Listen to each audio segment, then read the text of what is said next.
Alrighty, so today we are going to finish up the review of the weekend's action. And the good thing now, since it's daytime, is that I actually did open the window, so there's a bit of a more natural light, although I did turn on the light in the desk here in this room just to make it a little bit more brighter. Though I don't know if you can obviously tell by that. I guess maybe it'll make my face looks a little bit more brighter. But anyway, let us actually get into these games, and we start off with part two of this review.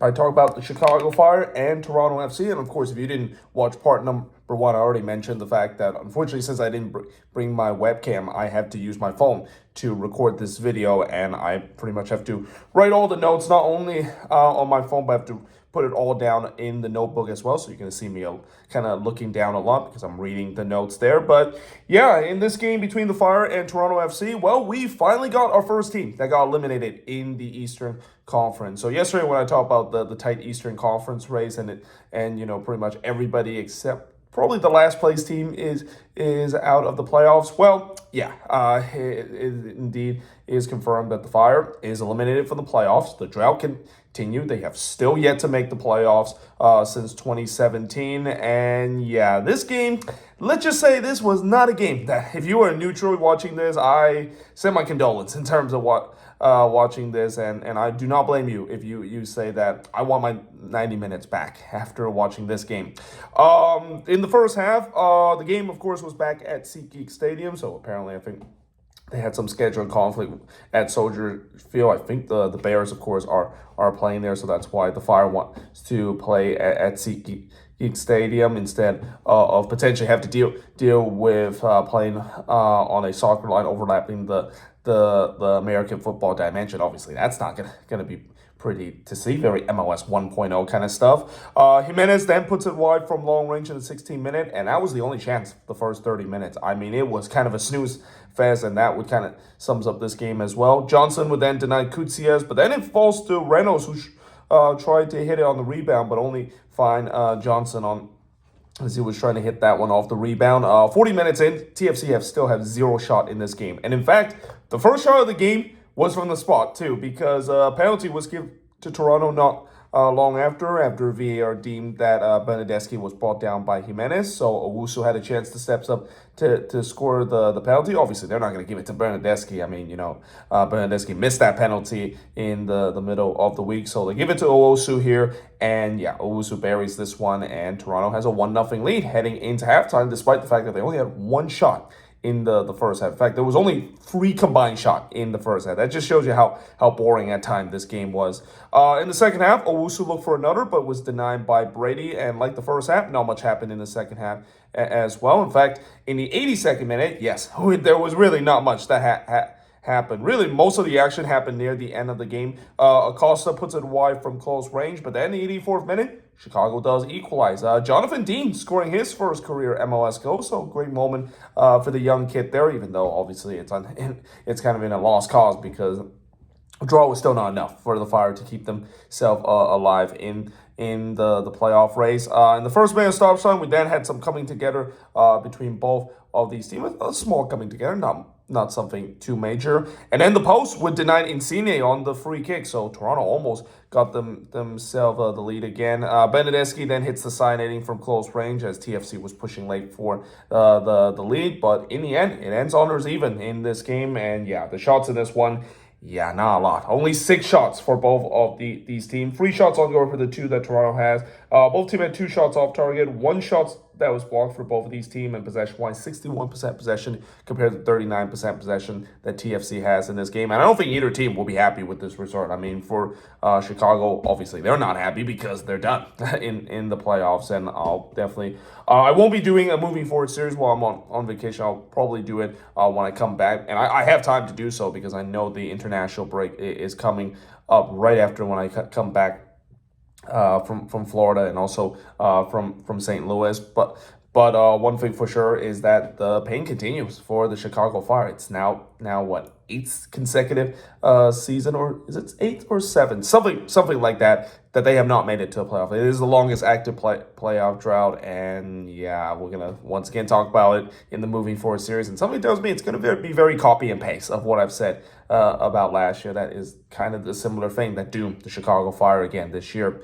But for TFC, I mean, they're probably not happy either because, again, you're playing against a team that's not playing very, very well, and that I guess maybe, they're happy at least they got a point, but again, they still don't control their own destiny when it comes to making the playoffs. And, when you're playing against an easy opponent on the road, you need to get those 3 points. I mean, it's good to get points at home, but you also want to get points on the road, especially in this late playoff push. And this was a massive opportunity for TFC to do so, and they miss out on it.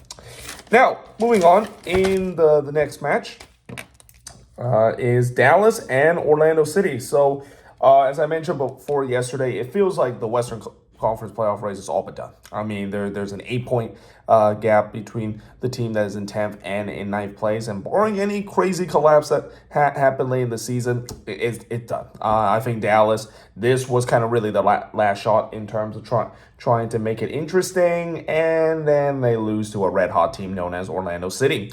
Not much happened early in this game either, as 15 minutes in, there was only one shot, and the one shot came from Pedro Musa. He puts that one over from long range, but then on the first shot for Orlando, it's in the back of the net. It's Enrique. He scored from Santos and Ojeda to give Orlando a 1-0 lead. By the way, I'm actually very excited to see how Orlando play on Wednesday night, since I'm going to be in person there, but also the fact that, they have been red hot in terms of the last couple of weeks. And it's going to be a good test too, because they're facing against a Union side that is desperately needing a win to keep themselves above the red line. But yeah, here they get the 1-0 lead against Dallas on the first shot. Ojeda then looked for a second, but he hits it right to Paz, and then Ariola would hit one right to Galese before he missed wide from close in the 35th minute. Enrique then looked for his second, but he puts it over from close range. As I thought both of these teams sort of exchanged some chances looking for the next goal, but we do head to halftime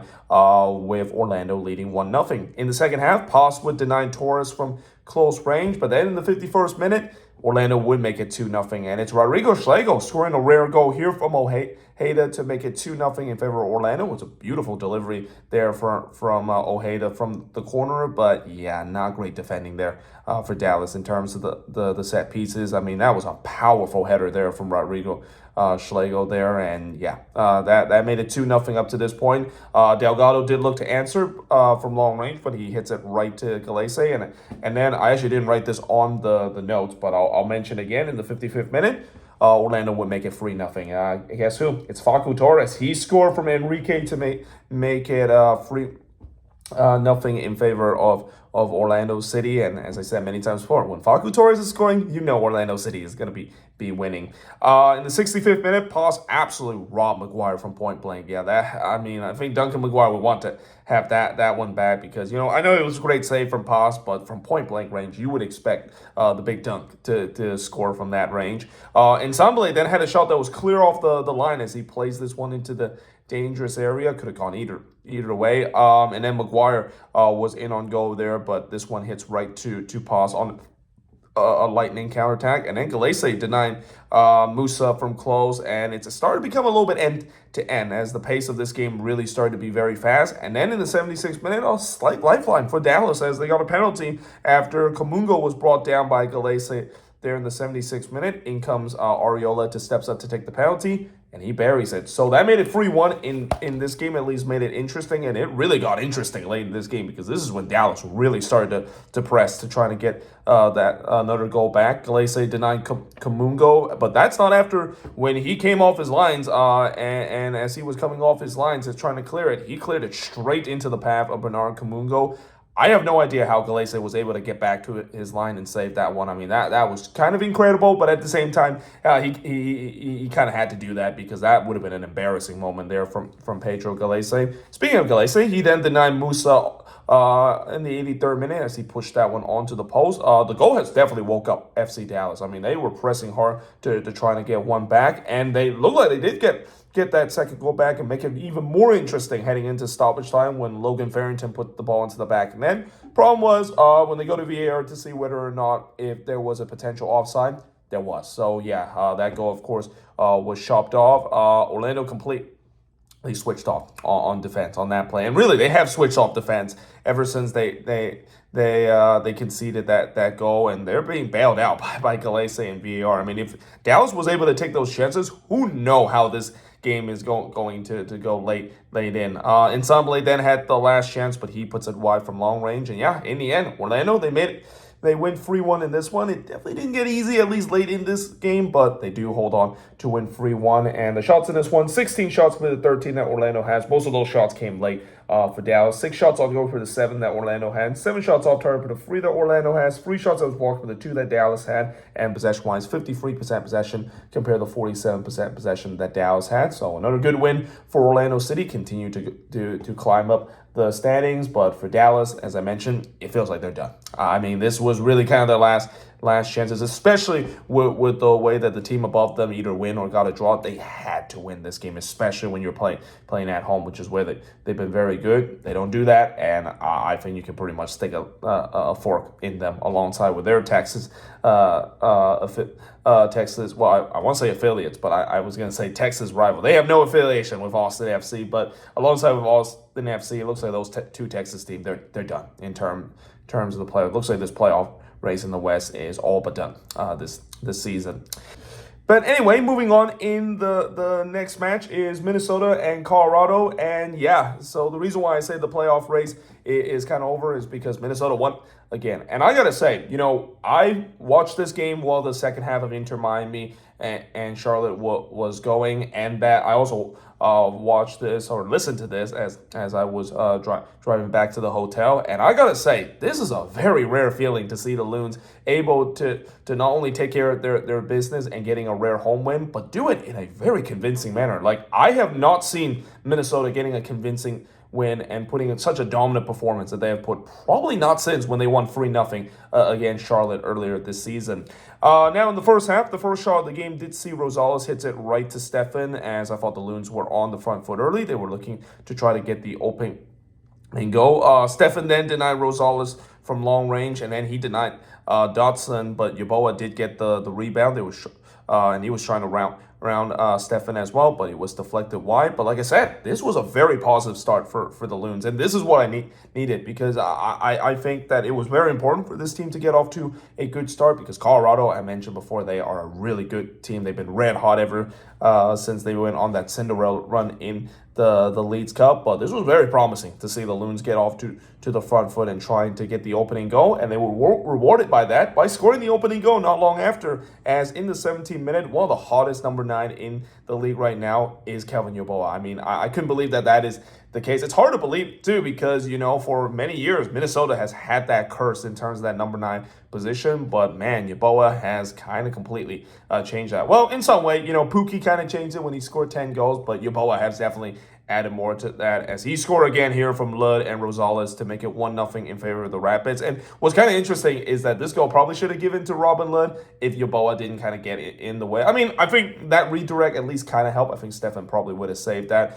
but it kind of hits off of Yeboah's face, so that's kind of a painful goal to score. But hey, all goals counts, and I'm pretty sure Yeboah can laugh that one off there. But yeah, that gives Minnesota a 1-0 lead. Dane Sinclair then denied Mihajlovic from close range. And by the way, you're in form when a ball hits off your face accidentally, it goes into the back of the net. I mean, Kelvin Yeboah is just red hot right now, and it's not even from the penalty spot anymore. He started to score from open play as well. Colorado, I thought, then started to get some possession, and I thought the Loons started to kind of lose control of the game a little bit. That was kind of the only time I thought that was the case, because again, throughout this game, it was a very dominant performance. They really didn't offer anything for the Rapids in this one.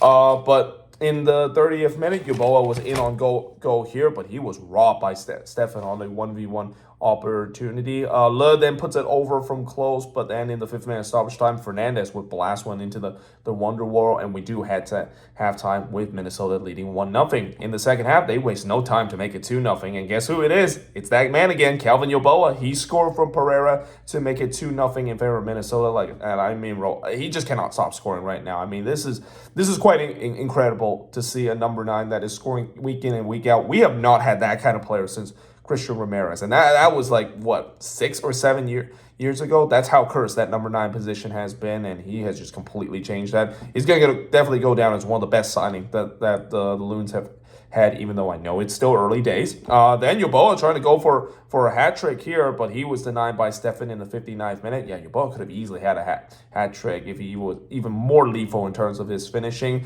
Minnesota and Yeboah is just feeling it right now. They were cooking here. Chef Ramsey was definitely cooking it. A good one, and his team is looking to try to get a third goal. We then had some word exchange between Dane St. Clair and Reggie Cannon. I didn't know exactly what happened here. I did see both players kind of chirping each other. Not surprising, because Dane St. Clair is not shy away from kind of chirping to other players about something that he doesn't like. Mihailovic then puts it wide from close in the 68th minute. It was a very quiet game for Georgi Mihailovic. He didn't really have a lot of chance. Minnesota did a really good job shutting him down. Then Oluwaseyi was in on goal there, but he missed this one into the side netting. I'll tell you what, Tani, after his hot start in the season, he has kind of cooled off ever since he joined the Canadian national team. But that's okay, because as I said, Kelvin Yeboah, he's just been so red hot right now that it really kind of doesn't matter if Tani's production has kind of cooled off lately. Dodson would then hits one right to Stefan. There's just no backing off from these Loons. And that's kind of what makes this game even more crazy to see that, usually around this time, you would expect Minnesota to just kind of back off a little bit, just kind of cruise their way to an easy 2-0 win. They didn't. They were putting the pedal to the metal, something that if this was under Adrian Heath, I would be incredibly shocked. But this year, I have seen a little bit more under Eric Ramsey, and I like that because, I hate in the past year under Adrian Heath where they just kind of be very defensive and just at times go rogue Heath mode to ride their way to a win. And not only that didn't happen, but yeah, they end up losing points as a result. But there was no backing off in this game. They were pushing to get that third goal, and they got it in the 82nd minute. It's Hassani Dotson. He scored from Sun Bin to make it 3-0 in favor of Minnesota, and that was the final score of this game. Just a complete dominant performance. Probably the most dominant performance that Minnesota has had this season at home. And the shots in this one kind of tells the story. 16 shots compared to just 4 that the Rapids had. I mean, I don't remember last time that Minnesota has been able to held a team under 5 shots. That's how dominant this game was. 10 shots on goal compared to 1 that Colorado has. 3 shots off target with the 2 that Colorado has. 2 shots on block with the 1 that the Rapids had. And possession-wise, 43% possession compared to 57% possession that the Rapids has in this game. But that's kind of what Minnesota wants. They don't want possession. They're never a team that is like possession, even under Eric Ramsey. And like I said, this is looking good for this team. And again, if they can continue to get some more wins, I mean, I know the schedule is still not going to be getting easier for them. They got RSL on the road, though. I will say that I am a little confident that they could get something out of this because RSL has been kind of faltering lately. But if Minnesota can get hot at the right time, who knows? Who knows what's going to happen? I mean, the old saying goes, when you get to the big dance in the playoffs,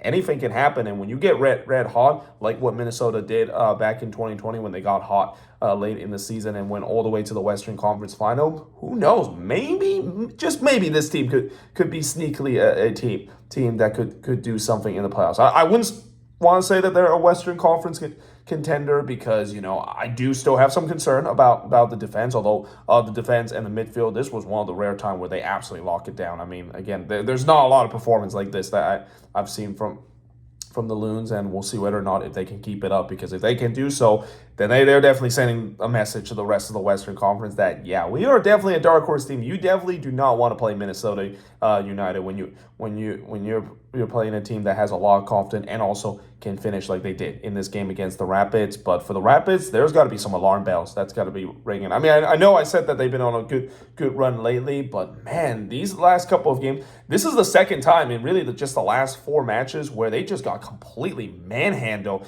by their opposition. This is something you just do not see under Chris Armas this season. I mean, I praised them so much this season about how they play hard and stuff like that. They didn't do anything in that one. They just clearly didn't show up, and that's got to be a concerning factor as we get later into the season, because as much as I know the Rapids are going to make the playoffs and they're going to get home field advantage, if you don't head into the playoffs well and you kind of have these kind of games, yeah, the Rapids could be in trouble if they want to have any aspiration of going deep in the playoffs.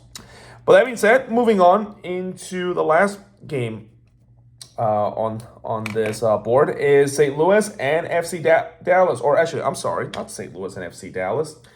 I wrote the wrong team here, so let me change that.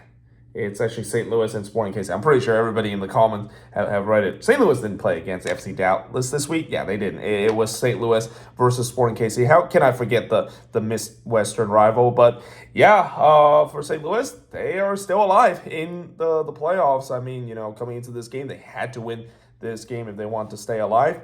And they did. So they got the 3-1 win in this one against Sporting KC, though it was a very competitive game, as you kind of expected. And in fact, 3 seconds into this game, we already had a rough out between Voltaire and Klaus there. And I feel like that just kind of almost set down a marker that, yeah, this is going to be a rivalry game. This is going to be feisty at time. In the 9th minute, Afrifa did hit one right to Berkey before he had a shot that was deflected. And why Afrifa was very active in this game. He had a lot of chances in this one. In fact, at times, it was the Afrifa versus Berkey kind of show with the amount of time that both of those guys was involved on the attack and on the defense. But I thought Sporting had most of the chances early. They were looking to try to get the opening goal. Libo would put it wide from long range, and then Berkey would deny Afrifa after he spilled an easy catch there. So yeah, Roman Berkey kind of got away with it. It's not the first time we've seen that happen. He hasn't really been as good as he was last season, but yeah, got away with a bit of a howler moment there. Afrifa then hits it right to Berkey from close range. And again, it just feels like it's the Steven Afrifa versus Roman Berkey show early in this rivalry. Most of these chances is pretty much involving these two. And then in the 33rd minute, St. Louis actually scored the opening goal. It's Cedric Teuscher. He scored from Watts to make it 1-0 in favor of St. Louis. I'll tell you what, Cedric Teuscher is a really good foundation piece for the St. Louis side. He's been a really good signing for St. Louis ever since he come in, and he should be a dangerous player heading into next season as well. And again, it's kind of against the run of play because I thought up to this point, Sporting was the better team up to this point. Vargas did look to respond, but he missed wide there before Agata would miss wide from close range. Again, SKC was still getting some chances, but it's got to be frustrating that they're down 1-0 because they've been so wasteful in front of goal in this point. Amwood then puts it wide from close in the 6th minute of stoppage time, but we do head to halftime with St. Louis leading 1-0. In the second half, Hardo would puts it wide from close range, but then in the 54th minute, St. Louis would double their lead. It's Rasmus Alm. He scored from Teuscher here to make it 2-0 in favor of St. Louis. Really just a simple Route 1 ball that was being played, but just some shambolic defending there from SKC there. Not great defending whatsoever there in the box. Rodriguez then puts it wide from close, but then in the 63rd minute, Steven Afrifa would score because of course he's going to score. Like he's had so many chances in this game. You knew he was going to put the ball into the back net. He scored here from Jake Davis to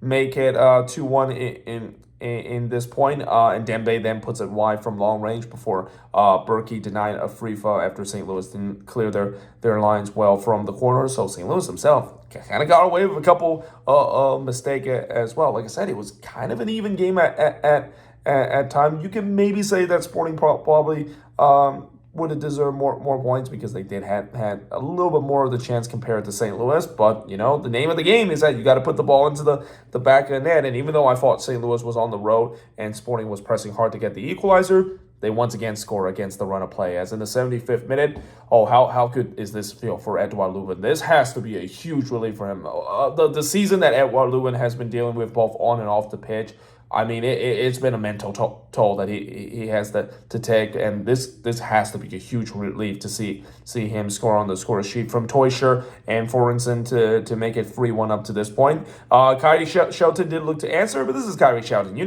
not going to put the ball into the back, man. He puts it over on the header, and then Postcam would deny Forensen from close range. Kessler then heads it wide for the corner. St. Louis was pressing for more. I mean, there was no mercy showing for St. Louis. And why not? I mean, when you're playing against your Midwestern rival, you're not going to show mercy. You're going to push for that fourth goal. And really, I feel like SAC, they look completely rattled ever since that third goal. That third goal really killed any chances of them coming back from this one. Hardo had a chance to make it 4-1, but he missed wide from close range. But yeah, in the end, St. Louis, they are still alive with a 3-1 win against Sporting KC, albeit barely alive because, again, if they can't afford to lose it again. They still need a lot of help from other team to get themselves in a good position. But there's no doubt the future is bright for the St. Louis side. Again, they have really played very well ever since They made those signings in the summer, and again, that's going to be the thing that I think I'll mention the most throughout my moving forward series when I eventually get to St. Louis, is that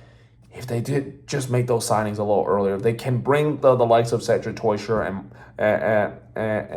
Marcelo Hardo a little bit early in the transfer window, this team would have been in a better position right now in terms of making the playoffs. But unfortunately, they made those moves way too late, and that, again, that's kind of the only downside of it. But the future is definitely bright for the St. Louis. I think they're going to be back next season. I think if there's any teams that miss out on the playoffs that is the most ready to be back next season and make it to the playoffs, it's got to be St. Louis City because of how good their roster there is and how bright the future is for this team. But yeah, the shots in this one, 14 shots compared to 18, and I say FC Dallas there, so let me just erase that one. It's not FC Dallas, it's Sporting KC.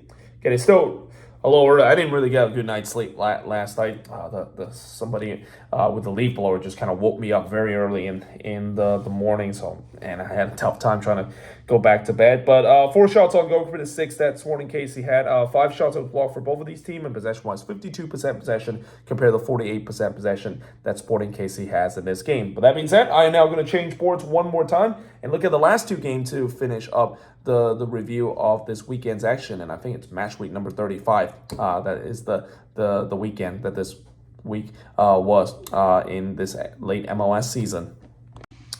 All right, so last 2 games to finish up the review, we got Seattle and the Houston Dynamo. So throughout the season, I mentioned whenever you have an ownage on a certain team, yeah, you most likely is going to get another win, because as the old saying goes, ownage is ownage. And right now, Seattle has definitely have an ownage over the Houston Dynamo. I mentioned in the preview, they have a very good record against the Dynamo. The Dynamo only have won 6 games against Seattle in terms of the all-time meeting. And in this one, it was a bit scrappy at time, but Seattle get a big win in this one to improve their chances of hosting a playoff game.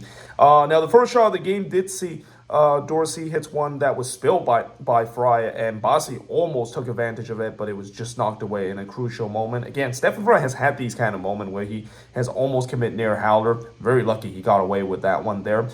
Houston was definitely on the front foot early. They were looking to try to get the lead, though Rodon did put it wide from long range. But then the 22nd minute, Seattle gets the 1-0 lead, and who else but Paul Rothrock. He has been an absolute steal for the Sounders team. Really a guy that, again, just kind of came out of nowhere to become a real star for the Sounders team. But he scored here to make it 1-0. It was a great goal there, but yeah, not really good defending there at least not really good clearance there from the Dynamo. Kind of just played it right into the path of him there. But Paul Rothrock says thank you very much. He buries it, and that gives Seattle a 1-0 lead. Little do we know that would actually be the only goal of the game. Bassi then looked to respond on the free kick, but missed high. And then the post denied Morris on the outstretched leg. So yeah, that's kind of a rare moment. Usually when Morris is able to get there on the outstretched leg, he's going to bury that one, but he just missed there. Rodon then had a shot that was deflected wide before Rusnak hits one right to Clark. Seattle was definitely pressing hard to get that second goal, creating some dangerous chances, and they try to do so in the 39th minute, though Rusnak did puts one right to Clark, and we do head to halftime with the Sounders leading 1-0. In the second half, Morris missed wide on the header. Clark then denied De La Vega from close range as the Sounders continue to press for that killer second goal. But the question is, can they solve Steve Clark here? Because not only he was playing well in this game, this game means a lot for Steve Clark. I mean, knowing that he's a former Portland Timbers goalkeeper, he knows that every time when he faces against the Sounders, there's that old Cascadia rivalry in him that he's going to try to do well to at least keep Houston in this game as long as possible. And really, as the time winds down, I thought Seattle was still trying to get that killer second goal, though they kind of maybe don't need it because Houston was just being very lackluster. They were being toothless in the front. They were offering nothing going forward in the second half, and in the end, Seattle didn't need that second goal. They walk away with an easy 1-0 win. The shots in this one, 12 shots for the 7 that the Dynamo has, 1 shots on goal for the 4 that Seattle has, 1 shots on target for the 4 that Seattle has, 3 shots on blocked for the 5 that Houston has, and possession-wise, 59% possession compared to 41% possession that the Sounders have, which is kind of weird because usually Houston is not a team that dominate possession when they're playing on the road. But either way, for Seattle, again, it's a gritty win. That's kind of what the Sounders has been known for, at least for the last couple of years, and they'll definitely take it one one step closer for them to finish in the top four and at least guarantee that they will have home field advantage in round number one. But for the Dynamo, again, they just got to move on for this. They know that whenever they face against the Seattle Sounders, they're probably not going to get a win. It's the same thing as a Minnesota United fans. I say this too whenever we play Seattle. Let's just kind of whatever happened in this game, unless if it's an absolute disaster, just move on from it because they just can't beat Seattle. Again, Seattle has ownage in terms of some of the teams, and apparently Minnesota and Houston are those two teams that they clearly have ownage on them.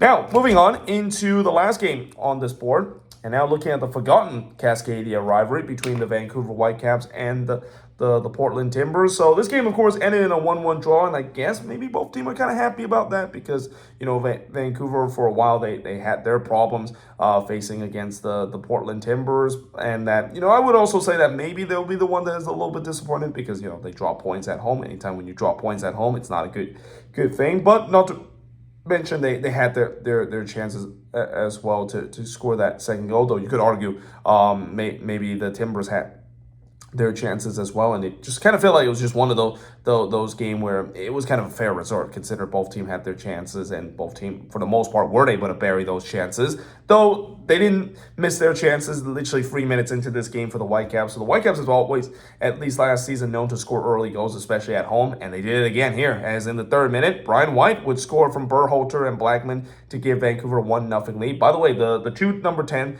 for both of these teams did not play in this one, so Ryan Gaul was not playing in this one. Evander also wasn't playing. I think both of those guys are getting a rest for this game as well. But yeah, that was the first shot of the game, and Vancouver buries it. Anthony did look to respond on the first shot for the Timbers, but he hits it right to Takaoka. Pico then hits it high from close ranges. I thought it was a lively start to this game, and it would continue for the rest of the game. There was definitely a lot of chances in this one. Veselinovic would miss wide on the header before White missed wide from close range. The shots were already 4-1 for Vancouver up to this point. Mascara then hits it right to Takaoka, but then Takaoka would deny Moreno on the free kick, and then he tips over Capacita Rodriguez shot over as the Timbers were started to get some sustained pressure. They were pushing to try to get the equalizer.